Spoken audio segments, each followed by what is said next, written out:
Class 10। Welcome to the secondary teaching place. आज का हमारा टॉपिक है कंट्रोल एंड कोऑर्डिनेशन, जो कि क्लास 10 का यूपी बोर्ड और सीबीएसई बोर्ड दोनों का ही मेन टॉपिक है। आज हम बात करते हैं what is control, what is coordination और इसके फंक्शंस क्या हैं। सबसे पहले बात करें कंट्रोल की, तो इसको हम एक एग्जांपल के साथ समझते हैं कि जैसे एक रिमोट कंट्रोल कार को चलाने के लिए हमें रिमोट की जरूरत होती है, यानी कि उसका जो कंट्रोल है वो रिमोट के थ्रू होता है। वैसे ही हमारी बॉडी जो है, जो लिविंग ऑर्गेनिजम्स हैं, उनका कंट्रोल किसके थ्रू होता है। हमारी बॉडी में हमें कब उठना है, कब बैठना है, कब चलना है, इसका कंट्रोल किसके थ्रू होता है। और कोऑर्डिनेशन क्या है कि जो हमारी बॉडी में हमें उठना है तो उसके लिए कितने जो फंक्शंस हैं वो एक साथ परफॉर्म कर रहे हैं, उनका कोऑर्डिनेशन कैसे हो रहा है, वो कोऑर्डिनेशन कहलाता है। तो हम चैप्टर के बारे में जानते हैं। तो living organisms respond to various stimuli. अब हम सबसे पहले ये वर्ड ढूंढते हैं कि व्हाट इज स्टिमुली। तो इसको हम एक एग्जांपल के थ्रू समझेंगे कि जैसे हमने एक गर्म प्लेट को छुआ तो ये हमारा स्टिमुली कहलाता है, यानी कि हमें एक इन्वायरमेंट में अपने चेंज मिला, हमने किसी गर्म चीज को छुआ, ये स्टिमुली कहलाता है। और उसी पे हमें रिस्पॉन्ड देना, यानी कि रिस्पॉन्ड देना, वो हमारा रिस्पॉन्स कहलाता है। जैसे हमने गर्म प्लेट को छुआ, ये तो स्टिमुली है, लेकिन छूते ही हमें हॉट फील हुआ, हमने उसको हटा लिया, जल्दी से मेरा रिस्पॉन्स क्या हुआ कि मैंने हाथ हटा लिया, तो ये हमारा रिस्पॉन्ड कहलाता है। तो स्टिमुली और रिस्पॉन्स में बहुत ही छोटा सा फर्क है, पर डिफरेंस है। तो इस लाइन को हम इस तरह समझेंगे कि living organisms respond to various stimuli, यानी लिविंग ऑर्गेनिजम्स अलग अलग स्टिमुली, यानी कि जो रिस्पो होता है कि हीट है, लाइट है, किसी भी तरह का कुछ चेंज इन्वायरमेंट में, उस पर रिस्पॉन्स देते हैं जो लिविंग ऑर्गेनिजम्स होते हैं। तो वो कंट्रोल एंड कोऑर्डिनेशन में आता है कि वो कैसे कंट्रोल होता है, कैसे हम तुरंत ही गर्म चीज छूते ही हाथ हटा लेते हैं। तो एग्जांपल भी देखिए है withdrawal of hand on touching a hot object. हाँ, जैसे मैंने एग्जांपल बताया कि किसी गर्म चीज को छूने से तुरंत हाथ हटाना, वो स्टिमुली कहलाता है, रिस्पॉन्स कहलाता है। स्टिमुली क्या है कि टचिंग अ हॉट ऑब्जेक्ट, मैंने गर्म चीज छुआ, वो स्टिमुली है, मैंने तुरंत छू के उसका हाथ हटा लिया, वो रिस्पॉन्स है। अब हम बात करते हैं control and coordination in animals की। तो एनिमल्स में किस तरह से कंट्रोल एंड कोऑर्डिनेशन होता है। एनिमल्स यानी ह्यूमंस और एनिमल्स दोनों ही, तो उनमें दो तरह से होता है। एक तो हमारा नर्वस सिस्टम है, दूसरा हमारा इंडोक्राइन सिस्टम है। नर्वस सिस्टम क्या है, इंडोक्राइन सिस्टम क्या है। नर्वस सिस्टम जो है वो ऐसा सिस्टम है जो हमारे ब्रेन, नर्व्स और स्पाइनल के नेटवर्क के थ्रू हमारा कंट्रोल और कोऑर्डिनेशन किया जाता है। यानी कि हमने किसी गर्म चीज को छुआ तो हमारे जो रिसेप्टर्स हैं वो नर्व्स के थ्रू इंफॉर्मेशन तुरंत ही ब्रेन को पहुंचाते हैं, और हमारा ब्रेन तुरंत उस मैसेज पे रिएक्ट करते हुए हमें वापस मैसेज भेजता है ताकि हम उस पर हाथ हटा सकें। ये बिल्कुल एकदम माइक्रो सेकेंड्स में ये काम होता है। आपने छुआ, तुरंत हटा लिया, आपको समझ में भी नहीं आता, उसके बाद आपको समझ में आएगा कि हमने कुछ छुआ था, हमें हाथ हटाया। दूसरा एंडोक्राइन के सिस्टम से होता है कि ऑर्गन्स जो होते हैं हमारे, वो ऑर्गन्स और जो ग्लैंड्स होते हैं वो हमारे हार्मोन्स प्रोड्यूस करते हैं, जिससे हम अपने कंट्रोल एंड कोऑर्डिनेशन हमारी बॉडी में होता है। तो अब हम बात करेंगे कि नर्वस सिस्टम्स के फंक्शंस क्या हैं और इसके रिसेप्टर्स क्या हैं, रिसेप्टर ऑर्गन्स क्या हैं, इन सब के बारे में बात करेंगे। कंट्रोल एंड कोऑर्डिनेशन में अब हम बात करेंगे नर्वस सिस्टम में। नर्वस सिस्टम क्या है, इसके फंक्शंस क्या हैं। तो nervous system consist of brain, spinal network and huge network of nerves. Nervous system क्या है, ब्रेन, स्पाइनल नेटवर्क्स और ह्यूज नेटवर्क्स ऑफ नर्व्स, यानी इन ब्रेन, स्पाइनल और नर्व्स का जो सिस्टम है, उसी सिस्टम से नर्वस सिस्टम बना है, जो कि हमारी बॉडी में एज ए मैसेंजर का काम करता है, जो हमारी बॉडी में हमें कंट्रोल और कोऑर्डिनेशन होने की हेल्प करता है। यानी हमें कब उठना है, कब बैठना है, ये मैसेज कौन पहुंचाता है, नर्व्स के थ्रू ब्रेन पे मैसेज जाता है, और ब्रेन के थ्रू फिर नर्व से मैसेज आता है जो हमारी बॉडी पे रिसीव होता है, हमें कब क्या करना है, कैसे हमें कहाँ पे रिएक्ट करना है। नर्वस सिस्टम के फंक्शन क्या है, to receive the information from environment से इंफॉर्मेशन रिसीव करना, यानी कि हमने किसी ठंडी चीज या गर्म चीज को छुआ तो वो हमारा जो इंफॉर्मेशन है वो नर्व्स के थ्रू हमारी ब्रेन पे जाती है। इसका मतलब है कि इंफॉर्मेशन रिसीव कर रहा है ब्रेन हमारी इन्वायरमेंट की इंफॉर्मेशन, यानी कि जो हमने ठंडे या गर्म किसी भी चीज पर हाथ रखा, या हमने किसी चीज को टच किया, या किसी ने हमको टच किया, उस चीज का। दूसरा है to receive the information from body parts के थ्रू हमारा इंफॉर्मेशन जाता है, यानी कि हमें टच फील हुआ, सेंस हुआ, कुछ हमारे जो रिसेप्टर्स हैं, सेंस ऑर्गन्स हैं, उनके थ्रू जो हमारा मैसेज है वो ब्रेन में जाना, इसका नर्वस सिस्टम का फंक्शन है। To act accordingly through muscles and glands, हमें कैसे एक्ट करना है, यानी कि हमारा मैसेज जब पहुंचा हमारे पास और ब्रेन ने हमें वापस मैसेज किया कि यहाँ पे ऐसे करना है, तो हमारा मतलब एक्ट क्या होगा, मसल्स के थ्रू, ग्लैंड्स के थ्रू जो हमारा एक्ट है वो नर्वस सिस्टम का फंक्शन है। यानी कि हमने छुआ, हमने हाथ हटाया, हमने छुआ, ये मैसेज ब्रेन के पास पहुंचा, ब्रेन ने मैसेज किया कि हाथ हटाओ, हमने हाथ हटाया, तो ये पूरा फंक्शन नर्वस सिस्टम का है। ऐसा ही फंक्शन एंडोक्राइन सिस्टम करता है, पर अभी हम सिर्फ नर्वस सिस्टम के बारे में बात कर रहे हैं। अब हम बात करेंगे कि रिसेप्टर्स क्या है नर्वस सिस्टम के, कौन कौन से ऑर्गन्स रिसेप्टर्स की तरह वर्क करते हैं, इसके बारे में जानेंगे। अब हम बात करेंगे रिसेप्टर्स के बारे में। रिसेप्टर्स क्या होते हैं, कितने टाइप्स के होते हैं। रिसेप्टर्स बेसिकली एक डिटेक्टिव ऑर्गन्स या डिटेक्शन ऑर्गन्स या फिर सेल्स होती हैं जो हमारा मैसेज नर्व तक पहुंचाती हैं कि हमें कुछ फील हो रहा, हम कुछ देख रहे हैं, हम कुछ सुन रहे हैं, या हमें कुछ ऐसा टच, पेन, कुछ भी फील होना, वो रिसेप्टर ऑर्गन्स के थ्रू हमारे जो नर्व्स में जाता है या फिर सेल्स के थ्रू जो जाता है वो रिसेप्टर्स कहलाता है। यहाँ पे बेसिकली रिसेप्टर्स 5 टाइप्स के दिखा रहा है, फोनो receptors, photo receptors, thermo receptors, olfactory receptors और गस्टेटरी रिसेप्टर्स। ये सारे रिसेप्टर्स जो है हमारे ऑर्गन्स है, यानी ऑर्गन्स के थ्रू जो हमारा मैसेज नर्व तक जा रहा है, उन रिसेप्टर्स की यहाँ पे बात हो रही है। तो हमारा जो फोनो रिसेप्टर्स है वो ईयर के थ्रू होता है, यानी हम कोई बात सुन रहे हैं, हमारी जो बात है वो हम सुन के हम अपने ब्रेन तक पहुंचा रहे हैं कि हमने ये बात सुनी है, हमें उसका रिप्लाई देना है, तो वो हमारा फोनो रिसेप्टर्स हुआ। फोटो रिसेप्टर्स हमारा हुआ कि हमने कुछ देखा या किसी ने हमसे कहा कि उधर देखो, तो हमारा जो पहले तो हमने सुना कि उधर देखो, तो ये हमारा फोटो रिसेप्टर्स यानी फोनो रिसेप्टर्स के थ्रू हमारे ब्रेन में गया कि हमें उसका जवाब देना है। जवाब क्या है कि हमको उधर देखना है, तो वो हमारा फोटो रिसेप्टर्स है कि थ्रू हमारी आई के थ्रू हम उधर देखें। तो ये मैसेज जो है आई से या फिर हम किसी चीज को देख रहे हैं तो हम उसको कहें कि ये मैसेज हमारे नर्व्स तक जा रहा है, ये फोटो रिसेप्टर्स है। थर्मो रिसेप्टर्स क्या है, किसी भी तरह का पेन, टच, हीट, कोल्ड, कुछ भी फील होना थ्रू द स्किन, ये हमारे थर्मो रिसेप्टर्स है। यानी कि हमने किसी गर्म चीज को छुआ, ठंडे चीज को छुआ, या हमें कहीं दर्द, पेन फील हो रहा है, तो वो हमारा थर्मो रिसेप्टर्स है। अगर हमें पेन हो रहा है तो वो हमारा मैसेज ब्रेन तक जाता है। हमारी जो कोई इंजरी हो जाती है तो वो हमारा जो है कुछ सेकंड्स वो पेन नहीं होता, क्योंकि वो मैसेज ब्रेन तक नहीं जाता। पेन थोड़ी कुछ सेकंड्स के बाद ही शुरू होता है, क्योंकि तब तक हमारा मैसेज जो है ब्रेन तक पहुंच जाता है, फिर हमारा पेन फील होने लगता है हमें स्किन के थ्रू। हमारा फिर है ऑल्फैक्टरी रिसेप्टर्स, यानी नोज, हमने कुछ स्मेल किया, कुछ हमें अच्छी स्मेल आ रही है या फिर बैड स्मेल आ रही है, तो वो जो मैसेज हमारा ब्रेन तक ऑल्फैक्टरी रिसेप्टर्स यानी कि नोज पहुंचाता है। गस्टेटरी रिसेप्टर्स, हमने कुछ खाया, टंग के थ्रू खाया, स्मेल का टेस्ट करने का, यहाँ पे हमारा टेस्ट करने का काम है, तो वो हमारा जो मैसेज है वो हमारे ब्रेन को पहुंचाता है। हमें काफी चीज, ऐसे कई फूड होते हैं जो हमें खाने में अच्छे लगते हैं, कुछ होते हैं तो हमें नहीं अच्छे लगते। ये हमारे टेस्ट के ऊपर है और हमारे ब्रेन के ऊपर है कि हमारा ब्रेन किस खाने को अच्छा कह सकता है और किसको खाना अच्छा नहीं करता। कुछ टेस्ट हमें अच्छा नहीं लगता, कुछ का टेस्ट हमें अच्छा लगता है, तो वो हमारा सारा काम हमारे रिसेप्टर्स यानी कि हमारे जो ऑर्गन्स हैं उनके थ्रू हो रहा है, नर्वस सिस्टम में जा रहा है, उसका कंट्रोल और कोऑर्डिनेशन नर्वस सिस्टम के थ्रू हो रहा है, लेकिन मैसेज पहुंचाने का काम ये सब हमारे रिसेप्टर्स कर रहे हैं।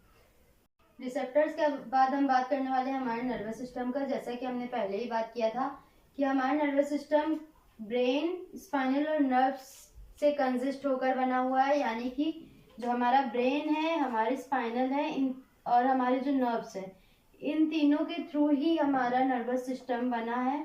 ये हमारे स्पाइनल है, ये हमारी नर्व्स हैं। नर्व्स हमारी ऑल ओवर द बॉडी में स्प्रेड है, ये हमारी पूरी बॉडी में फैली हुई हैं। इनके थ्रू ही हमारा जो मैसेज है वो केमिकली या फिर इलेक्ट्रिकली, ये बात आप ध्यान दीजिएगा कि हमारा जो मैसेज है वो ब्रेन तक केमिकली या फिर इलेक्ट्रिकली जाता है। नर्व्स के थ्रू हमारा मैसेज ब्रेन को जाता है, उसके बाद ही ब्रेन हमारा रिएक्शन देता है यानी रिस्पॉन्स देता है। इसके बारे में बात करते हैं। ये हमारा नर्व्स जो है वो हमारी बेसिक स्ट्रक्चरल और फंक्शनल यूनिट यानी न्यूरॉन्स या फिर नर्व सेल से मिलकर बनी हुई थी। न्यूरॉन्स जो होते हैं स्पेशली वो हमारे ब्रेन या फिर स्पाइनल में पाए जाते हैं और वो हमारी बॉडी में भी पाए जाते हैं। पर वो स्पेशली ब्रेन और स्पाइनल में पाए जाते हैं। तो हम न्यूरॉन्स के स्ट्रक्चर देखते हैं वो कैसे हैं और कैसे वो एक दूसरे से जुड़े हुए हैं, क्योंकि वो बहुत ही छोटे हैं पर वो बहुत मिलियंस ऑफ न्यूरॉन्स होते हैं जो हमारी बॉडी में होते हैं। तो हम देखते हैं वो कैसे एक दूसरे से साइनैप्स होते हैं, यानी कि एक दूसरे से मिलते हैं, कैसे एक दूसरे से जुड़ाव है उनका, वो कैसे एक दूसरे से मैसेज उनको पहुंचाते हैं। तो हम देखते हैं कि हमारे न्यूरॉन का स्ट्रक्चर क्या है। बेसिकली न्यूरॉन हमारा 3 पार्ट में डिवाइड है। हमारा है पहला है हमारा सेल बॉडी यानी सोमा, ये हमारा सोमा भी कहलाता है। दूसरा है हमारा एक्सॉन, तीसरा है हमारा डेंड्राइट्स। हमारा न्यूरॉन इन 3 पार्ट में डिवाइड है, ये 3 मेन पार्ट्स हैं न्यूरॉन्स के। तो अब हम न्यूरॉन का डायग्राम देखते हैं। तो सबसे पहले हम बनाएंगे सेल बॉडी कुछ इस तरह से, फिर हम बनाएंगे डेंड्राइट्स। सेल बॉडी में हमारा न्यूक्लियस भी रहता है, ये हमारी डेंड्राइट्स हैं, ये हमारा न्यूक्लियस है। अब हम एक्सॉन बनाएंगे। एक तो हमारा हो गया सेल बॉडी, ये हमारी सेल बॉडी है। दूसरा हमारी डेंड्राइट्स ये हैं, जो डेंड्राइट्स होती है और एक्सॉन टर्मिनल होता है, जो अभी हम बनाने वाले हैं डायग्राम में।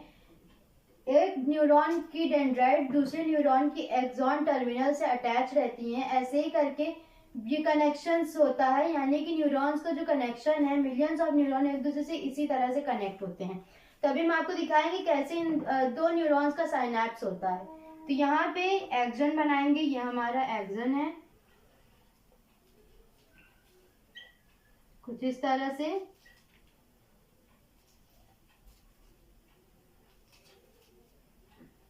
ये हमारा एक्सॉन है, AXON एक्सॉन। ये हमारा है एक्सॉन टर्मिनल। ये बिल्कुल एक प्लांट लाइक स्ट्रक्चर है, लाइक ये रूट है, ये हमारा प्लांट है और ये हमारी स्टेम है, पर ये हमारी बॉडी में पाई जाती है। ये हमारे एक्सॉन टर्मिनल है। ये हमारा पूरा न्यूरॉन का स्ट्रक्चर है। ये हमारी सेल बॉडी, ये हमारी डेंड्राइट्स, ये हमारा न्यूक्लियस और ये हमारा एक्सॉन टर्मिनल। Axon terminal. तो अब हम बात करेंगे 2 न्यूरॉन्स का साइनैप्स कैसे होता है, यानी एक दूसरे से उनका कनेक्शन कैसे होता है।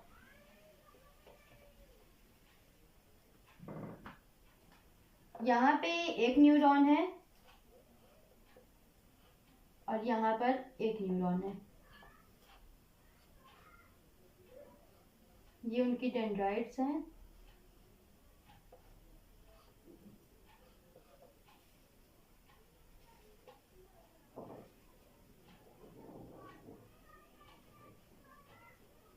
ये सेल न्यूक्लियस है। अब इस वाले का जो एक्सॉन है, यानी जो स्टेम है इसकी एक्सॉन है, इसके जो एक्सॉन टर्मिनल है जो रूट्स की तरह दिखाई देता है, वो दूसरे न्यूरॉन के डेंड्राइट से कनेक्ट रहता है। यानी जो इसका रूट है, ये एक्सॉन टर्मिनल जिसे हम कहते हैं, ये कुछ इस तरह से डेंड्राइट से कनेक्ट रहता है, लाइक दिस। ये जो हमारा दूसरा न्यूरॉन है उसकी जो डेंड्राइट्स हैं उनसे इसका एक्सॉन टर्मिनल कनेक्ट है। ऐसे ही इसका जो एक्सॉन टर्मिनल होगा वो दूसरे न्यूरॉन से कनेक्ट होगा। ऐसे ही यहाँ पे भी जो हमारा डेंड्राइट्स हैं इनसे भी दूसरे न्यूरॉन्स कनेक्ट हैं। इस तरह से एक चैनल या फिर एक नेटवर्क ऑफ न्यूरॉन्स का कनेक्शन का होता है। इस कनेक्शन को, इस वाले कनेक्शन को, जो 2 न्यूरॉन्स यहाँ पे कनेक्ट हो रहे हैं, इसको कहते हैं साइनैप्स। SYNAPSE synapse. तो ये बात आप ध्यान रखिएगा, न्यूरॉन का स्ट्रक्चर एग्जाम में बहुत ही इंपॉर्टेंट है। ये 9th और 10th, इवन 11th 12th में भी इसका स्ट्रक्चर हमेशा पूछा जाता है। तो न्यूरॉन का स्ट्रक्चर बिल्कुल बहुत ही आसान है, बहुत ध्यान रखने वाली चीज है, बिल्कुल इजी सा स्ट्रक्चर है, इसको हमेशा याद रखिए। अब हम बात करेंगे रिफ्लेक्स एक्शन। रिफ्लेक्स एक्शन के बारे में बात करेंगे। तो रिफ्लेक्स एक्शन हमारा ऑटोमेटिक रिस्पॉन्स है किसी भी स्टिमुलस, यानी कि गर्म चीज को छुआ, हमने हाथ हटा लिया, ये जो हमारा ऑटोमेटिक जो हमारा रिस्पॉन्स था उसी को रिफ्लेक्स एक्शन कहते हैं।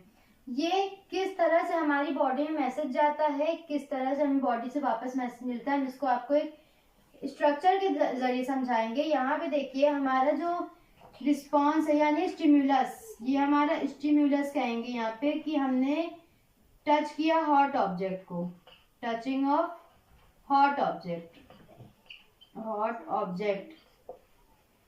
तो ये हमारा स्टिम्युलस जो है ये हमारा किसके थ्रू हो रहा है, यानी किस ऑर्गन के थ्रू हो रहा। रिसेप्टर ऑर्गन हमारा यहाँ पे क्या है, हमने किसी चीज को छुआ, इस चीज का रिसेप्टर ऑर्गन क्या होगा, स्किन। क्या होगा हमारा, स्किन।